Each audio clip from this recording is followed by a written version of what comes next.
पिछली वीडियो में हमने बात करी थी कि फर्स्ट अटेम्प्ट में कैसे सीटेट को क्वालिफाई करना है। तो उसके लिए तैयारी लगेगी और पोर्शन वाइज अलग अलग तैयारी लगेगी, केवल टाइम देने से नहीं होगा। पोर्शन वाइज अलग अलग टाइम दे करके होगा। हर एक पोर्शन के लिए अलग अलग स्ट्रेटजी करनी पड़ेगी। सीडीपी के मामले में अगर मैं बात करूं तो सीडीपी में हमारा पीवाईक्यू यानी कि प्रीवियस ईयर क्वेश्चन जो होता है वो हमारे लिए बहुत हेल्पफुल होता है। प्रीवियस ईयर क्वेश्चंस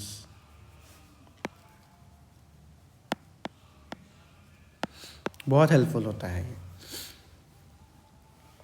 देख लेते हैं कि क्या क्या इसमें पीवाईक्यूज़ हमेशा से रिपीट होते हैं और इसकी मदद से आप आसानी से 20 मार्क्स कहीं नहीं गए हैं। अगर ये वीडियो आपने देख लिया, इस वीडियो को आपने फॉलो कर लिया, तो 20 मार्क्स आपके कहीं भी नहीं गए हैं, क्योंकि मैंने भी क्वालिफाई किया है और ऐसे ही क्वालिफाई किया था। तो अगर आप उस इंसान से, दो तरह के लोगों से अगर आप बात करते हो, जो कि बहुत दिनों से लगा हुआ था और फर्स्ट अटेम्प्ट में क्वालिफाई किया, तो कैसे किया, या तो जो फेल हो गया है, कई बार फेल हुआ है, तो ये दो तरह के लोग हमेशा आपको राइट चीज़ें बताते हैं। सबसे ज़्यादा राइट चीज़ें वही बताता है जो कई बार फेल होता है, क्योंकि उसको पता होता है कि किस तरह क्या करके क्या हमें नहीं करना है जिससे हम फेल हो सकते हैं। और वो जो कि बार बार लगा हुआ है कई दिनों से, हिट एंड ट्रायल बिना एग्ज़ाम दिए कर रहा है, और फिर सडनली वो एग्ज़ाम देता है और वो क्वालिफाई कर जाता है, तो उसको भी पता होता है कि क्या करना है क्या नहीं करना है। तो पीवाईक्यू, मेरे मामले में पीवाईक्यू बहुत ज़्यादा ही मेरे लिए बेनिफिशियल रहे हैं। और पीवाईक्यू में मैंने आइडेंटिफाई किया कि कौन कौन से टॉपिक रिपीट होते हैं और उन पर मैंने ज़्यादा ध्यान दिया, क्योंकि रिपीटिंग टॉपिक का सबसे बड़ा खूबसूरती ये होता है कि वो तो आएगा ही, कुछ आए या ना आए, जो रिपीट हो रहा है बार बार वो तो आएगा ही आएगा, वो कहीं नहीं गया है।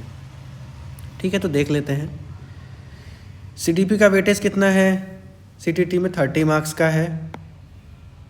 सबसे ज़्यादा स्कोरिंग सेक्शन है ये, इसमें आप सबसे ज़्यादा स्कोर कर सकते हो, यानी कि 30 में आप 25 भी ला सकते हो, 29 भी ला सकते हो, है ना। बाकी अदर उसमें सेक्शंस में जो है तो डिवीज़न होता है, एक तो थ्योरी पार्ट होता है और एक पेडागोजी पार्ट होता है। तो ईयर 15 नंबर की थ्योरी रहती है और 15 नंबर का पेडागोजी रहता है। इसमें प्रॉब्लम हो जाती है कि इस 15 में अलग से ध्यान देना पड़ता है, इस 15 में अलग से ध्यान देना पड़ता है, तो ये चीज़ें बट जाती है, यहाँ पे चीज़ें डिस्ट्रीब्यूशन हो जाता है। लेकिन सीडीपी के साथ ऐसा नहीं है। सीडीपी स्कोरिंग है, सीडीपी में आप अच्छा स्कोर कर सकते हो। देख लेते हैं कि पीवाईक्यू में क्या क्या हो सकता है। चाइल्ड डेवलपमेंट थ्योरीज़ में आपको 3 थ्योरीज़ को बहुत अच्छे से पढ़ के जाना है, पियाजे, वाइगोत्स्की और कोलेबर्ग। इन तीनों को आपको अच्छे से पढ़ के जाना है। इन तीनों से क्वेश्चन 3 से 5 क्वेश्चन हमेशा हर साल ही आपको मिल जाएंगे। 3 to 5 क्वेश्चंस, कई बार आपको 7 क्वेश्चंस भी देखने को मिले हैं। हर बार 3 से 5 क्वेश्चन। समझ में नहीं आता है कि किसकी थ्योरी का है, बट इसका रहता है। ठीक है, अगर आपको इन थ्योरीज़ में से कोई भी थ्योरी समझ में नहीं आती है तो आप मुझे बता देना, मैं इसको अच्छे से समझा दूंगा और एग्ज़ाम अप्रोच में समझा दूंगा कि सीटेट या कोई भी टीचिंग एग्ज़ाम किस तरीके से इसका क्वेश्चन पूछता है।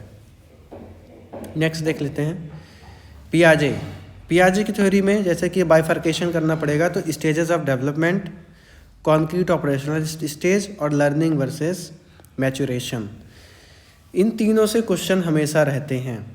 स्टेज डेवलपमेंट के क्या क्या स्टेज हो सकते हैं, कॉन्क्रीट ऑपरेशनल स्टेज क्या होता है, और लर्निंग वर्सेस मैच्योरेशन से क्वेश्चन रहता है। जो हिंदी मीडियम के स्टूडेंट्स देख रहे हैं तो इसको आप स्क्रीनशॉट करके इसका ट्रांसलेशन कर लीजिए। लैंग्वेज को लर्निंग का बैरियर मत बनने दीजिए। ठीक है, इसका स्क्रीनशॉट करिए और गूगल क्रोम में आप डालेंगे इसकी फ़ोटो डालेंगे आप, तो ये क्या करेगा, आपको हिंदी में कन्वर्ट करके दे देगा। बाकी आपको आई थिंक समझ में आ रहा होगा कि मैं क्या बोलना चाह रहा हूँ। तो इनसे क्वेश्चंस पियाजे की थ्योरी से आते हैं। दूसरा Vygotsky, zone of proximal development,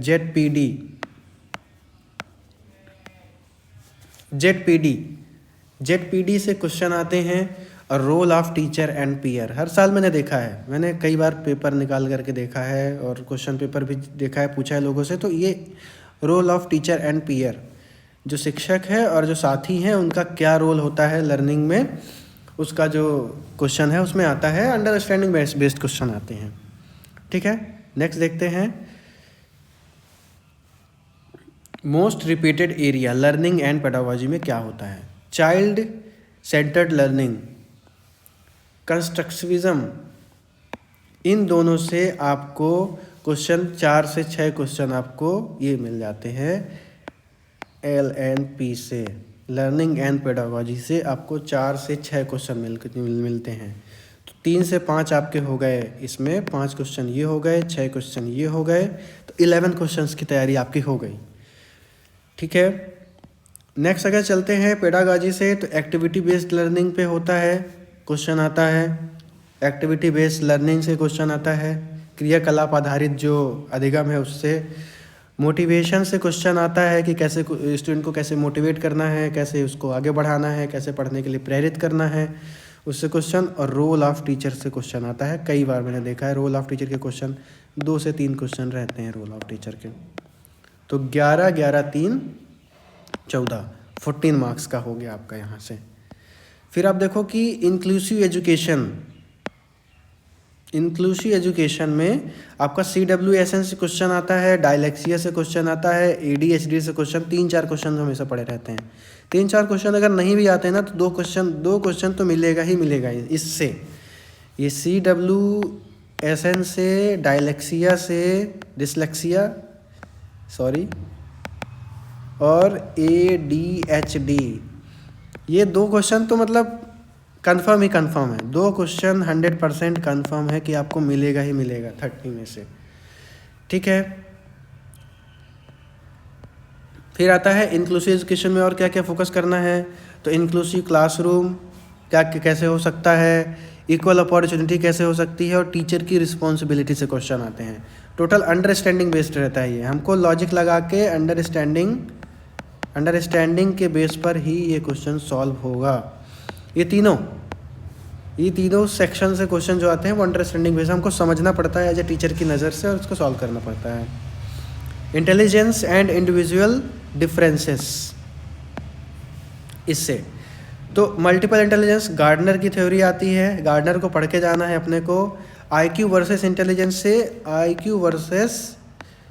versus intelligence से क्वेश्चन रहता है। बच्चों के लिए कंपैरिजन की बात आती है, कथन आता है, तो इसको अपने को देख लेना है। ओके, इसे 2 से 3 क्वेश्चन आपको मिल जाएंगे, रिपीट होते हैं, गार्डनर की थ्योरी भी रिपीट हो जाती है। देन असेसमेंट एंड इवोल्यूशन से मैंने क्वेश्चन खुद ही देखे हैं, दोनों ही टॉपिक से, तीनों से क्वेश्चन हर बार देखे हैं। फॉर्मेटिव असेसमेंट, समेटिव असेसमेंट और CCE से, तीनों से क्वेश्चन। इन तीनों को अच्छे से पढ़ के जाना है, मतलब कि पढ़ ही लेना है, ये 100% कवर होने वाला टॉपिक है असेसमेंट एंड इवोल्यूशन से। ये मैं आपको ये बता रहा हूँ कि आप फर्स्ट अटेम्प्ट में कैसे निकालोगे, ये कर लोगे तो आपका निकल जाएगा, कोई इसमें दो राह की बात नहीं है। पैटर्न पर फोकस करना है, क्या स्ट्रेटेजी अपनाओगे आप अभी 10-15 दिन में, 20 दिन में क्या कर सकते हो आप। पैटर्न पर आप क्या करना है, फोकस करना है। NCERT को रिवाइज करना है, अदर सब्जेक्ट्स के मामले में अगर बात करें, और मॉक्स को प्रैक्टिस करना है। आप कोई भी मॉक टेस्ट ले सकते हो, कोई भी आपके पास पेपर है उसको आप सॉल्व करो, प्रीवियस ईयर क्वेश्चन सॉल्व करो, और उनको आप देखो कि आपसे क्या आ रहा है, क्या नहीं बन रहा है, और उसके बेस पर चलो आप। ठीक है, CDP क्या होता है, CTT के सक्सेस पे डिपेंड करती है। मतलब कि अगर इसको अगर आपको क्वालिफाई करना है CTT को, तो आपका स्कोर CDP का अच्छा होना चाहिए, क्योंकि CDP क्या होता है, स्कोरिंग होता है। अब इजीली बन भी जाता है अगर आप ये करके जाओगे ना, ये जो मैंने पीछे की स्लाइड्स में बताया है, ये आप इसका स्क्रीनशॉट ले लेना, मैं एक बार और आपको दिखा देता हूँ। असेसमेंट एंड इवोल्यूशन का ये, इसका स्क्रीनशॉट, इसका स्क्रीनशॉट, इसका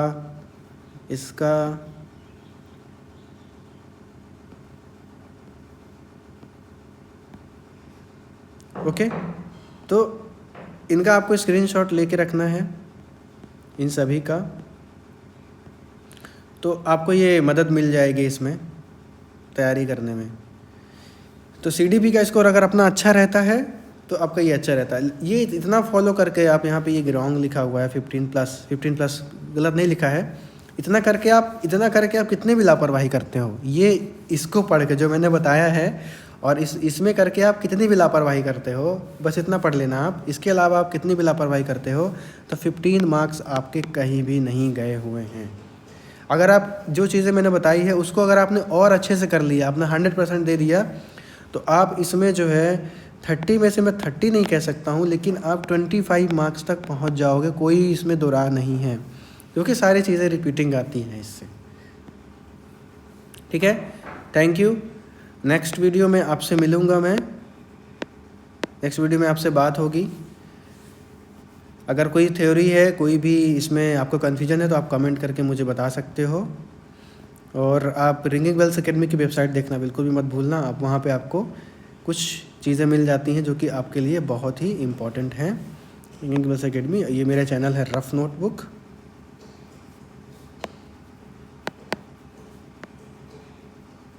आप इस वीडियो को लाइक कर सकते हो, शेयर कर सकते हो और मेरे चैनल को सब्सक्राइब कर सकते हो अगर आपको ये वीडियो अच्छा लगता है तो। और अपने किसी फ्रेंड को भी आप शेयर कर सकते हो जो कि टीचिंग बेस्ड एग्ज़ाम की तैयारी कर रहा है, किसी भी टीचिंग एजुकेशनल एग्ज़ाम्स की तैयारी कर रहा है, तो उसके लिए भी ये बहुत ही बेनिफिशियल है। और सीटेट का जो लेवल है वो हर एग्ज़ाम आप फॉलो कर रहे हैं, चाहे वो आपका राजस्थान का एग्ज़ाम हो या बिहार का हो या एमपी का हो या झारखंड का हो या हरियाणा का भी, कहीं का भी हो, सीटेट को फॉलो करना लोग स्टार्ट कर रहे हैं, सीटेट के लेवल को। क्योंकि अभी जब वर्ग 3 का पेपर हुआ था, ये पात्रता परीक्षा हुई थी मध्य प्रदेश की, तो वहाँ पर भी सीटेट का लेवल देखने को मिला है। थैंक यू सो मच, मिलते हैं नेक्स्ट वीडियो में। कमेंट करके बताना आप कि कैसा लगा आपको ये वीडियो।